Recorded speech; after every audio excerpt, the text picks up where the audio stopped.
ओम शांति। आज है 4 दिसंबर 2023। आज बाप दादा के अनमोल मधुर महावाक्य सुनते हैं। मीठे बच्चे, सतगुरुवार का सहज वशीकरण मंत्र तुम्हें मिला हुआ है कि चुप रहकर मामेकम याद करो। यही माया को अधीन करने का महामंत्र है। आज की मुरली से प्रश्न है, शिव बाबा ही सबसे भोला ग्राहक है, कैसे? उत्तर है, बाबा कहते, बच्चे, तुम्हारे पास देह सहित जो भी पुराना कचरा है वह मैं लेता हूँ, सो भी तब जब तुम मरने पर हो। तुम्हारे सफ़ेद कपड़े भी मरने की ही निशानी है। तुम अभी बाप पर बलि चढ़ते हो। बाप फिर 21 जन्मों के लिए तुम्हें माला माल कर देते हैं। भक्ति मार्ग में भी बाप सबकी मनोकामनाएं पूर्ण करते हैं। ज्ञान मार्ग में भी सृष्टि के आदि मध्य अंत का ज्ञान दे त्रिकालदर्शी बनाते हैं। आज मुरली में गीत बजा है, भोलेनाथ से निराला। ओम शांति। बच्चे भोलानाथ के सम्मुख बैठे हुए हैं। व्यापारी लोग कहते हैं, ऐसा कोई मत का मूरा कम बुद्धि वाला भोला हो जो 1000-2000 का माल लेकर हमको खूब धन देकर जाए। हे भगवान, हमको ऐसा ग्राहक मिलाओ। अब भोलानाथ बाप आकर बच्चों को आदि मध्य अंत का राज समझाए त्रिकालदर्शी बना रहे हैं। मेरे जैसा ग्राहक तुमको कभी मिल सकता है? तुम उनको अर्पण करते हो। भक्ति मार्ग में बहुत महिमा करते हो। भोलानाथ की महिमा होती है। तुम मात पिता, वह आकर राजयोग सिखलाते हैं, राजाई देते हैं। बाप को कहते हैं, यह जो पुराना कचरा है वह हम आपके ऊपर बलि चढ़ाते हैं। आप हमको 21 जन्मों के लिए माला माल करते हो। सर्राफ होते हैं ना, मट्टा सट्टा करते हैं, कमीशन लेते हैं। यह भी कहते हैं, कचरा जो भी है देह सहित वह सब तुम्हारा लेता हूँ जब तुम मरने पर हो। यहाँ तुम ब्रह्मा कुमारियों के कपड़े भी सफ़ेद हैं, जैसे कि तुम मरे पड़े हो। मरने वाले पर हमेशा सफ़ेद चादर डालते हैं, कोई भी दाग ना हो। इस समय सबको माया का काला दाग लग गया है। इसको ही राहु का ग्रहण कहा जाता है। चंद्रमा पर भी ग्रहण लगने से काला हो जाता है ना, तो यह माया का ग्रहण भी सारे विश्व को काला कर देता है। इसमें तत्व आदि सब आ जाते हैं। बाप बैठ समझाते हैं, यह तुम्हारा राजयोग है। राजयोग से स्वर्ग में राजाई प्राप्त करनी है। तुम राजाओं का राजा बनते हो। नारायणी नशा रहता है। नर से नारायण बनते हैं। लक्ष्मी नारायण का राज्य होता ही है सतयुग में, तो जरूर मुझे अंत में आना पड़े। यह समय है भक्ति मार्ग का। भक्ति मार्ग में दर दर माथा टेकते धक्का खाते रहते हैं। भक्तों का रखवाला है भगवान। भक्ति का फल आकर देते हैं। सब भक्त तो हैं, परंतु सबको एक जैसा फल नहीं मिलता है। कोई को साक्षात्कार होता है, कोई को पुत्र मिलता है अल्पकाल के लिए। किस्म किस्म की मनोकामनाएं पूरी करता हूँ। दुनिया में यह किसी को पता नहीं कि भगवान आया हुआ है राजयोग सिखलाने। समझते हैं वह द्वापर में आया तब राजयोग सिखाया होगा, फिर वहां नर से नारायण कैसे बनेंगे? अभी ही बाप तुम्हें राजयोग सिखलाकर राजाओं का राजा बनाते हैं। यहाँ तो तुम्हें सिर्फ चुप रहना है, मन मना भाव। यही सतगुरुवार का सहज वशीकरण मंत्र है। इस मंत्र में बहुत आमदनी है। यह माया को अपने अधीन करने का मंत्र है। माया जीत जगत जीत। भक्ति मार्ग वालों का है मन जीते जगत जीत। इसके लिए वह हठ योग आदि करते हैं, सो भी जगत जीत बनने के लिए नहीं करते हैं, वह तो मुक्ति के लिए करते हैं। बाप आकर कहते हैं, बच्चे, देह सहित सर्व धर्मानी, मैं फलाने धर्म का हूँ, फलाना हूँ, यह सब बातें छोड़ अपने को आत्मा समझ मामेकम याद करो। बस मैं जो मत दे रहा हूँ उस पर चलो। बाकी अब तक जो अनेक मतों पर चलते आए, उन सब की मत छोड़नी पड़े। तो तुम्हारा ज्ञान बिल्कुल नया हो गया। समझते हैं इन्हों की बातें तो नहीं हैं।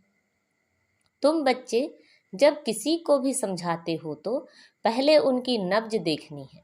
सबके सामने एक जैसी बात करनी है। मनुष्यों की है अनेक मतें, तुम्हारी है एक मत, परंतु नंबरवार है। जो अच्छा योग में रहते हैं, धारणा करते हैं, वह जरूर अच्छा समझाएंगे। कम धारणा वाले कम छम समझाएंगे। कोई भी हो, उनको एक ही सिंपल बात बताओ। भल गृहस्थ व्यवहार में रहते रहो, परंतु कमल फूल समान। तुमको मालूम है कमल के फूल को बाल बच्चे बहुत होते हैं, और मिसाल भी उनका ही दिया जाता है। बाप को भी बाल बच्चे तो बहुत हैं। कमल का फूल खुद पानी के ऊपर रहता है, बाकी बाल बच्चे नीचे रहते हैं। यह मिसाल अच्छा है। बाबा कहते गृहस्थ व्यवहार में रहो, परंतु पवित्र रहो। यह बात हो गई पवित्रता पर। सो भी इस अंतिम जीवन के लिए पवित्र रह माँ में कम याद करो। रचना की पालना भी जरूर करनी है, नहीं तो हठयोग हो जाएगा। दुनिया में पवित्र तो बहुत रहते हैं, बाल ब्रह्मचारी तो भीष्म पितामह मिसल हो गया। अच्छा बाल ब्रह्मचारी वह है जो स्त्री पुरुष दोनों इकट्ठे रहे, पवित्र रहे। गंधर्वी विवाह की चर्चा तो शास्त्रों में भी है, परंतु कोई जानते नहीं है। यह तो बाप ही समझाते हैं। बाबा कहते हैं बच्चे, अब काम चिता के बदले दोनों ज्ञान चिता पर हथियाला बांधो। कैसा अच्छा काम तुम ब्राह्मण करते हो। प्रतिज्ञा करनी है पवित्र रहने की। एक दो को सावधान करते तुम दोनों स्वर्ग में चले जाएंगे। यहाँ तुम इकट्ठे पवित्र रहकर दिखाते हो, तो इसलिए तुम बड़ा उच्च पद ले सकते हो। मिसाल दिया जाएगा ना। ज्ञान चिता पर बैठ स्वर्ग में जाकर उच्च पद पाते हैं। इसमें हिम्मत है बड़ी। अगर पक्के हो चलते हो तो पद बहुत ऊंच है। फिर सर्विस पर भी मदार है। जो बहुत सर्विस करेंगे, प्रजा बनाएंगे, वह पद भी अच्छा पाएंगे। बाबा मम्मा से भी उच्च व चला जाना चाहिए। परंतु जैसे बाबा कहते हैं, वह दोनों क्रिश्चियन अगर आपस में मिल जाएं तो विश्व के मालिक बन जाएं। ऐसे जोड़ा कोई निकले जो माँ बाप से उच्च जाए, सो है नहीं। जगत अम्बा जगत पिता ही नामी ग्रामी है। इन जैसी सर्विस कर नहीं सकेंगे। यह निमित्त बने हुए हैं, इसलिए कभी हार्ट फेल नहीं होना चाहिए। अच्छा, मम्मा बाबा जैसा नहीं तो सेकंड नंबर तो बन सकते हो। सर्विस पर मदार है, प्रजा और वारिस बनाने हैं, तो यह अपनी बातें हैं नहीं। नई दुनिया रचने के लिए जरूर बाप को आना पड़े, वही रचयिता है। वह तो कह देते हैं परमात्मा नाम रूप से न्यारा है, परंतु ऐसा है नहीं। उनका भी कोई दोष नहीं। तकदीर में हो तो समझें।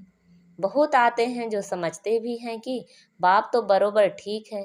कोई कहे आत्मा का नाम रूप नहीं है, तब आत्मा नाम किसका पड़ा। आत्मा नाम तो है ना।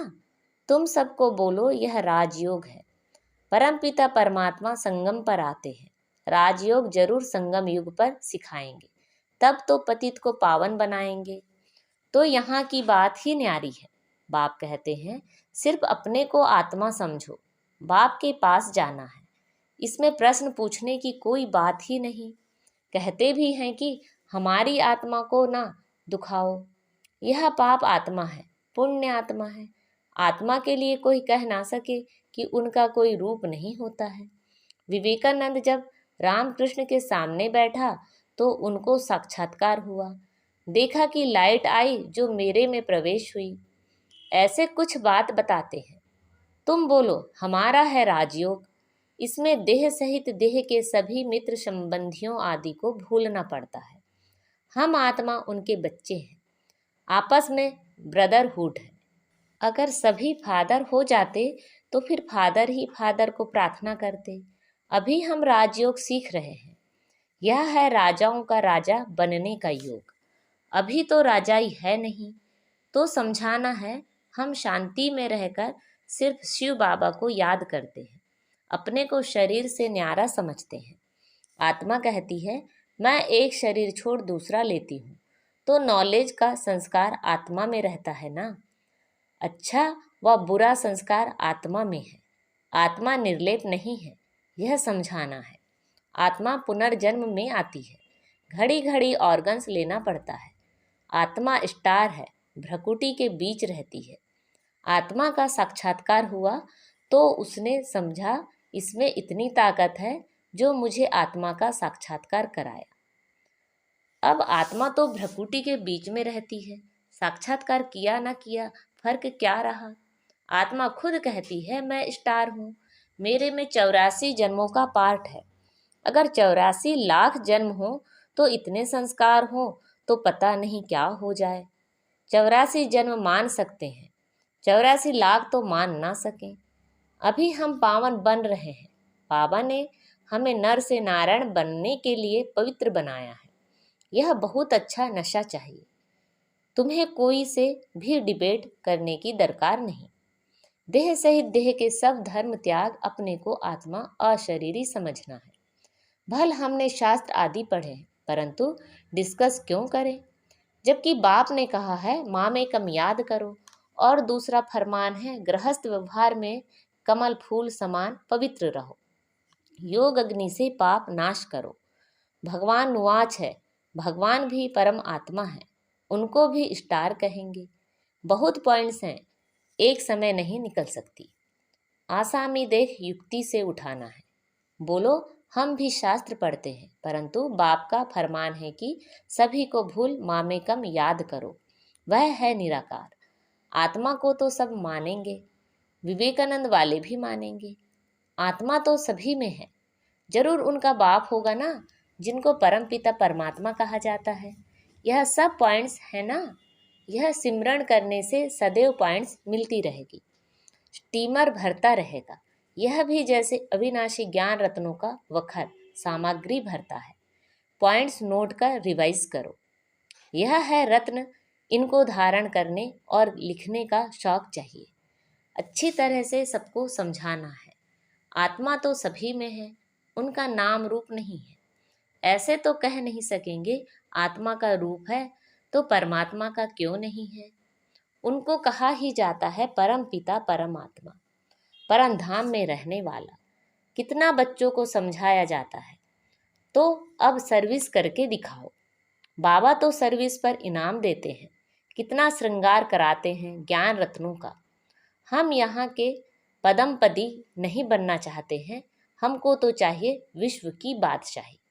अच्छा, मीठे मीठे सिखिलदे बच्चों प्रति माता पिता बाप दादा का याद प्यार, गुड मॉर्निंग और नमस्ते। रूहानी बाप की रूहानी बच्चों को नमस्ते। हम सब रूहानी बच्चों की रूहानी माता पिता बाप दादा को याद प्यार, गुड मॉर्निंग और नमस्ते। आज की मुरली से धारणा के लिए मुख्य सार हैं, ज्ञान रत्न जो मिलते हैं उन पर विचार सागर मंथन कर स्वयं में धारण करना है। ज्ञान रत्नों से सदा भरपूर रहना है, अपने नारायणी नशे में रहना है। वाहियात बातें किसी से भी नहीं करनी है, अशरीरी बनने का अभ्यास करना है। आज बाबा ने हमें वरदान दिया है, दुआ और दवा द्वारा तन मन की बीमारी से मुक्त रहने वाले सदा संतुष्ट आत्मा भव। कभी शरीर बीमार भी हो तो भी शरीर की बीमारी से मन डिस्टर्ब ना हो। सदैव खुशी में नाचते रहो तो शरीर भी ठीक हो जाएगा। मन की खुशी से शरीर को चलाओ तो दोनों एक्सरसाइज हो जाएंगी। खुशी है दुआ और एक्सरसाइज है दवाई। तो दुआ और दवा दोनों से तन मन की बीमारी से मुक्त हो जाएंगे। खुशी से दर्द भी भूल जाएगा। सदा तन मन से संतुष्ट रहना है तो ज़्यादा सोचो नहीं। अधिक सोचने से टाइम वेस्ट होता है और खुशी गायब हो जाती है। आज का स्लोगन है, विस्तार में भी सार को देखने का अभ्यास करो तो स्थिति सदा एक रस रहेगी। अब मातेश्वरी जी के मधुर महावाक्य सुनते हैं। परमात्मा की सद्गति करने की गत मत परमात्मा ही जानता है, तुम्हारी गत मत तुम ही जानो। अब यह महिमा किसकी यादगार में गाते हैं, क्योंकि परमात्मा की सद्गति करने की जो मत है वो तो परमात्मा ही जानता है, मनुष्य नहीं जान सकता। मनुष्य की सिर्फ यह इच्छा रहती है कि हमको सदा के लिए सुख चाहिए, मगर वो सुख कैसे मिले? जब तक मनुष्य अपने 5 विकारों को भस्म कर कर्म अकर्म नहीं बनाए, तब तक वो सुख मिल नहीं सकता, क्योंकि कर्म अकर्म विकर्म की गति बहुत गहन है, जिसको सिवाय परमात्मा के और कोई मनुष्य आत्मा उसकी गति को नहीं जान सकता। अब जब तक परमात्मा ने वो गति नहीं सुनाई है, तब तक मनुष्यों को जीवन मुक्ति प्राप्त नहीं हो सकती। इसलिए मनुष्य कहते हैं, तेरी गत मत तुम ही जानो। इनकी सद्गति करने की मत जो परमात्मा के पास है, कैसे कर्मों को अकर्म बनाना है, यह शिक्षा देना परमात्मा का काम है। बाकी मनुष्यों को तो यह ज्ञान नहीं, जिस कारण वो उल्टा कार्य करते रहते हैं। अब मनुष्य का पहला फर्ज है अपने कर्मों को सुधारना, तब ही मनुष्य जीवन का पूरा लाभ उठा सकेंगे। अच्छा, ओम शांति।